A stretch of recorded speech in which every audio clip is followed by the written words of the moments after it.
ప్రవర్తన ఈరోజు చాలామంది మాటల్లో చెప్తారు, కానీ ప్రవర్తనకు వచ్చేసరికి శూన్యం అయిపోతారు, జీరో అయిపోతారు. మాటలు అయితే ఇలా ఉండాలి, అలా ఉండాలి, ఇలా ఉండకూడదు, అలా ఉండకూడదు అని చెప్తారు, కానీ అతను పర్సనల్ లైఫ్కి వచ్చేసరికి ఫెయిల్యూర్ అవుతారు. క్రైస్తవ జీవితంలో చాలా మందికి జరుగుతున్న సమస్య, ఎదుర్కొంటున్న సమస్య ఇదే. మాటలు ఏం చెప్తున్నారు, ప్రసంగాలని చెప్పేస్తున్నారు, కానీ వాళ్ళ జీవితంలో ఆ యొక్క ప్రవర్తన ద్వారా ఇతరుని ఆకర్షించలేకపోతున్నారు.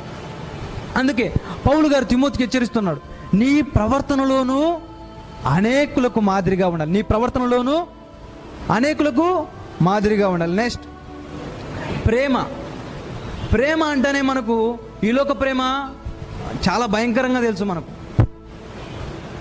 అందరికంటే ఈ లోకంలో ఉన్నవారు ప్రేమ గురించి వర్ణించలేరు, వివరించలేరు. అద్దులు లేవు, అవధులు లేదు అని చెప్పేస్తుంటారు డైలాగ్లు. కానీ నిజమైన